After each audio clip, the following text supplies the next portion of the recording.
السلام علیکم ورحمۃ اللہ. ایک مرتبہ پھر آپ کو رحمان رمضان ٹرانسمیشن اور شہر رمضان میں خوش آمدید کہتا ہوں افطار عامر کے ساتھ.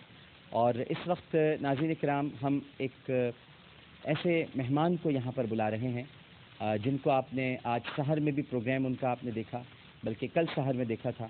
اور آپ نے یہ دیکھا ہوگا کہ ہمارا ایک پروگرام ہے جو بہت معروف پروگرام ہے، لیکن ہم یہ کہتے ہیں کہ نیکی چھوٹی یا بڑی نہیں ہوتی، نیکی صرف نیکی ہوتی ہے.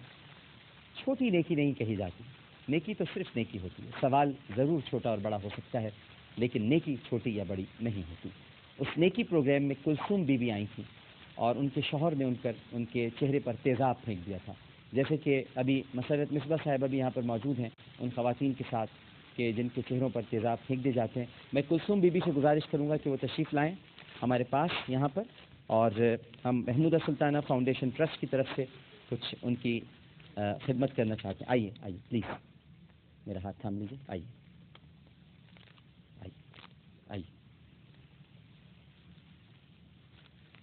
ناظرین کرام، یہ شہر و مواسات ہے اور ہم سب کو چاہیے کہ رمضان میں ایک دوسرے کی مدد کریں. پہلی سیڑھی ہے، پہلی سیڑھی جی، دوسری سیڑھی ہے، دوسری سیڑھی ہے، اور اب تیسری سیڑھی ہے. آئیے بالکل آئیے. آپ، مجھے معلوم ہے کہ آپ کو دکھائی نہیں دے رہا ہے، آپ کے ساتھ ظلم ہوا ہے، لیکن ہم سب آپ کو دیکھ رہے ہیں اور ہم سب آپ سے بہت عقیدت رکھتے ہیں، پیار رکھتے ہیں. ایک سیڑھی ہے، سیڑھی ہے، اس پہ چلیں. بالکل آئیے آئیے. یہ ہیرا نے آپ کو اس وقت تھاما ہوا ہے، یہ مانی ہے یہاں پر بیٹھے ہیں. ہیرا میری جگہ پر ان کو آپ اگر بٹھا دیں. تو آپ بیٹھے ہیں. نہیں، میں تو کھڑا ہوں، آپ بٹھا دیں. ناظرین کرام، یہ جو شہر و مواسات ہے، ایک دوسرے کا دکھ درد بانٹنا، ایک دوسرے کے ساتھ محبت کرنا، پیار کرنا. اور یہ خاتون، اس عورت کا کیا قصور تھا کہ اس کے شوہر نے ان کے چہرے پر تیزاب پھینک دیا؟ میں ان سے پوچھوں گا کلثوم بی بی سے، اگر مختصر ہمیں تھوڑا سا کچھ بتا دیں. جی السلام علیکم. وعلیکم السلام. کیا ہوا تھا آپ کے ساتھ؟ جیسے میں نے آپ کو بتایا تھا پہلے، یہ چھوٹی سی نیکی میں جی، تو مطلب اسی رمضان کے مہینے میں چاند رات میں میرے ساتھ یہ واقعہ ہوا. جب 3 سال ہو گئے اس واقعے کو. چاند رات پر آپ کے چہرے پہ تیزاب پھینک دیا؟ جی. کیا کسی جھگڑے کی بات؟ جی، بس نشہ کرتے تھے، شراب پیتے تھے، بس ہر وقت لڑائی جھگڑا کرتے رہتے تھے، بچوں کو مارتے پیٹتے تھے. اسی بات پر بس لڑائی جھگڑا. جب بھی مجھے دھمکی دیتا تھا کہ میں تمہارے پر تیزاب پھینکوں گا، میں یہ سمجھتی تھی کہ وہ مذاق میں بول رہا ہے یا ایسے کر نہیں سکتا، لیکن مجھے کیا پتا وہ کر گزر جائے گا میرے ساتھ. مانی کچھ کہیں گے آپ؟ میں کیا کہوں، ایسے شفاق دل آدمی. دیکھیں، یہ معاشرے میں جب اس طرح کی چیزیں ہوتی ہیں تو میں شروع میں آپ سے پہلے بولا تھا، جہاں پہ جسٹس نہیں ہوتا، جہاں کوئی قانون نہیں ہوتا، وہاں پھر ایسی چیزیں جنم لیتی ہیں. ایسے بے شمار کیسز آتے ہیں. میں ٹیلی ویژن پہ بھی دیکھتا ہوں اور مجھ سے دیکھا نہیں جاتا. آج سامنے یہ بیٹھی نہیں ہے، میں نے بے شمار شروع اس طرح کی کیے بھی ہیں، گیا بھی ہوں. لیکن سمجھو قانون سخت ہونا چاہیے سر اس ملک کا. جب تک وہ قانون نہیں ہوگا نا، سختی نہیں ہوگی. اسلام میں، ہمارے مذہب میں سزائیں ہیں، اور جو صحیح سزائیں ہیں وہ ہمارے مذہب میں ہی ہیں، اسلام میں. اگر وہ صحیح سزائیں لوگوں کو ملنی شروع ہو جائیں تو ہمیں یہ کچھ سوچے بھی نہ اس طرح کرنے کا، کسی کے دماغ میں بات بھی نہ آئے گی. پھر آپ بھی کچھ آپ دیدہ ہیں؟ بالکل، میں تو بہت شوق یہاں بیٹھی ہوں، مجھے بالکل سمجھ نہیں آ رہا. مگر یہ کہ میں یہ بولوں گی کہ میرے خیال سے تو ہم جو شوز کر رہے ہوتے تھے بڑے بڑے، ہم ناچ گانے اور یہ ساری چیزوں پہ ہمارا دماغ زیادہ چل رہا ہوتا ہے جسٹ بیکاز آف ریٹنگ. میں کہتی ہوں ہم ایسے پلیٹ فارم میں بیٹھے ہیں کہ جہاں ہم ایسی عورتوں کو ایجوکیٹ کر سکتے ہیں کہ آپ کوئی اسٹیپ لیں. اگر آپ کا خاوند ایسا نہیں، ضروری نہیں آپ اس سے پٹتی رہیں، آپ اسے مار کھاتی رہیں اپنے بچوں کے لیے. میں کہتی ہوں دیکھیں، عورت کا پہلا حق ہے کہ وہ اپنا اسٹیپ لے سکتی ہے، وہ خلا لے سکتی ہے سب سے بڑی. مگر کیونکہ ہماری معاشرہ ایسا ہے کہ آس پاس کے لوگ اتنا آپ کو پریشان کر دیں گے، دیکھو خلا لے لو گی تو تم فلاں آدمی کے ساتھ، لوگ باتیں بتائیں گے، فلاں آپ بچے بڑے ہوں گے تو ان پہ الزام لگیں گے، ماں بھاگ گئی، فلاں ہوں گے. مگر میں کہتی ہوں نہیں، جب آپ کو ایسا لگ رہا ہے کہ واقعی آپ کا شوہر ایسا ہے، آپ پہلی فرصت میں اس سے علیحدگی آپ کو اختیار کر لینی چاہیے. مطلب اب وہ جو شخص ہے، ابھی بھی آپ اس کے ساتھ رہتی ہیں؟ نہیں، میں الگ رہتی ہوں اپنے بچوں کے ساتھ. بچے کتنے ہیں آپ کے؟ 6 بچے، 4 لڑکے ہیں، 2 لڑکی ہیں. کام کرتے ہیں کچھ؟ نہیں، ایک بچہ تو رکشا چلاتے ہیں، ہاں، اور ایک وائرنگ وغیرہ اس کا کام کرتے ہیں. 4 چھوٹے ہیں. لڑکی میری سب سے چھوٹی 6 سال کی ہے. بس ہم کچھ آپ کے لیے میری بہن کچھ کر نہیں سکتے. میں ایک بہت چھوٹا سا انسان ہوں. میں نے اپنی ماں کے نام پہ ایک فاؤنڈیشن بنائی ہے, محمودہ سلطانہ فاؤنڈیشن ٹرسٹ.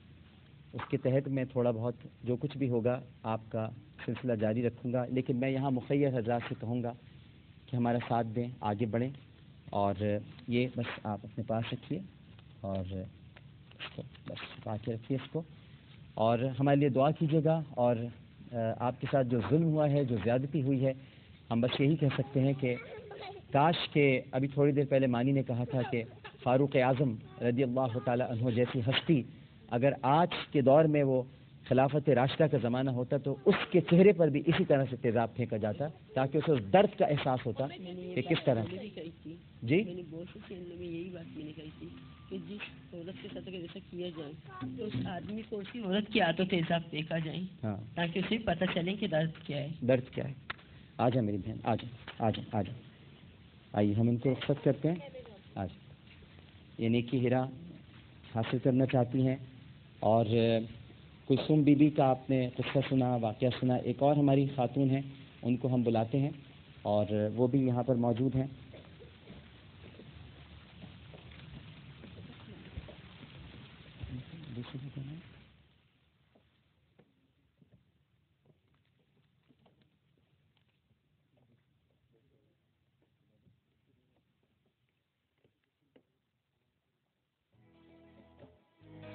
بہت بہت شکریہ آپ کا, آپ اس طرح سے کر رہے ہیں, اللہ تعالیٰ اس کا اجر دے گا. اور ناظرین کرام, میں تھوڑی دیر بعد آپ کو ایک اور بات بتاؤں گا. آپ زبیدہ, آپ کیسی ہیں؟ آپ ٹھیک ہیں؟ آئیے آپ بیٹھ, ان کو بٹھائیں.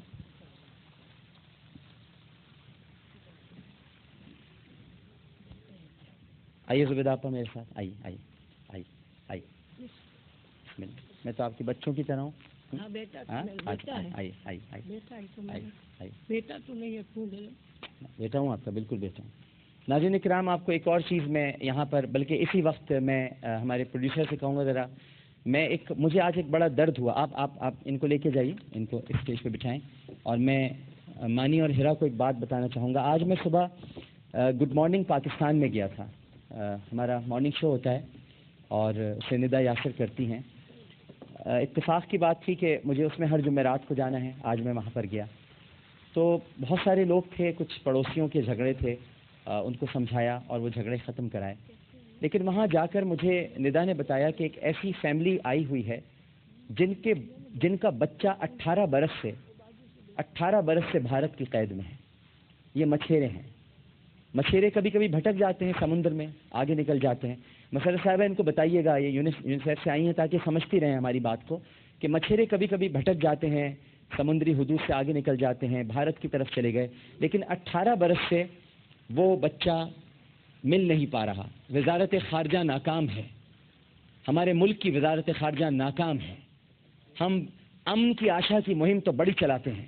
کاہے کی امن کی آشا, جب ہمارے لوگ بھارت میں 18 برس سے, سوچئے یہ بچی 3 ماہ کی تھی جب اس کا بیٹا اٹھنا, 3 مہینے کی تھی جب اس کا باپ 18 برس سے غائب ہے, اور یہ ہے وہ بچی. اس کو نہیں پتا کہ اس کا باپ کہاں ہے. یہ اتنی بڑی ہو گئی, اس نے اپنے باپ کو 3 ماہ کی عمر میں دیکھا تھا, اور اب اس کا کچھ پتہ نہیں. آپ بیٹھو بیٹا. اور یہ پڑوسی ہیں جنہوں نے ان کو پالا رکھا اپنے گھر میں, اپنوں نے نہیں رکھا, اس پڑوسی نے رکھا. اور آج میں نے جب ان کو دیکھا, یہ تو سب باتیں اپنی جگہ پر ہیں, درد کی باتیں ہیں, لیکن جو مجھے تکلیف ہوئی کہ جب یہ ہمارے شو میں آئے, یعنی گڈ مارننگ پاکستان میں, تو ان کی چپلیں نہیں تھیں. یعنی ہمارے حکمرانوں نے چپلیں تک چھین لی ہیں, ننگے پاؤں کر دیا ہے. کہ اصل میں تو پاؤں ننگے ہیں بے نظیروں کے, یہ ہیں بے نظیر جن کے پاؤں ننگے ہیں. تو میں یہ چاہتا تھا کہ میں آج اپنے ہاتھوں سے, اور یہ ایک میسج پورے پاکستان میں, پوری دنیا میں دینا چاہتا ہوں, خاص طور پر کہ ہمارے ملک کے وطن کے لوگ ابھی ایسے نہیں ہیں گئے گزرے کہ ہم لوگ مل کر انہیں چپل بھی نہ پہنا سکیں. تو یہ آج یہاں پر آئے ہیں, اور میں نے ابھی خاص طور پر یہ کہا تھا کہ بابا کو میں اپنے ہاتھوں سے چپل پہناؤں گا, آپ چپل پہنیے. یہ ہمارے محنت کش کے پیر ہیں جو ہمارے لیے سمندروں میں جاتے ہیں, ایکسپورٹ کرتے ہیں, اور وہاں سے ہم لوگ اٹھا کر ساری چیزیں ایکسپورٹ کر دیتے ہیں. اماں یہ لیجئے, یہ آپ چپل پہنیے. اور آپ کو ایک بات اور بتاؤں, کہ یہ اپنے بچے کی راہ دیکھتے دیکھتے ان کی بینائی جا چکی ہے. یہ بیٹا ان کا تھا, 18 برس کا. اب ان کی آنکھیں نہیں ہیں, اب یہ دیکھ نہیں سکتی ہیں. اور یہ بیٹی آپ کے لیے, بیٹا یہ چپل آپ رکھیے گا, آپ پہنو اس کو. اور کبھی ننگے پیر مت رہنا بابا, کبھی ننگے پیر مت رہنا.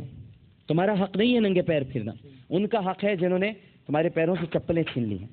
اور ہماری طرف سے محمودہ سلطانہ فاؤنڈیشن ٹرسٹ کی طرف سے ہم آپ کے لیے تھوڑا سا بس یہ جو کچھ کر سکتے ہیں, لیکن ہم اور بھی اپیل کریں گے, گزارش کریں گے سب لوگوں سے کہ آپ کی مدد کریں. مجھے معلوم ہے کہ کتنا مشکل ہے اس گھر کا چلنا اور کیسے یہ سب کچھ ہوگا, لیکن بہرحال ہم سب کو مل کر کرنا ہے. یہ نیکیوں کا مہینہ ہے, نیکیوں کی بات ہے, اور بس بڑا درد کی بات ہے. میں ایک چھوٹا سا وقفہ لیتا ہوں اور وقفے کے بعد دوبارہ حاضر ہوں گے اور زبیدہ آپس سے تھوڑی سی بات کریں گے. ہمیں یقین ہے کہ آپ سب لوگ ہمارے ساتھ ہی رہیں گے. السلام علیکم ورحمۃ اللہ.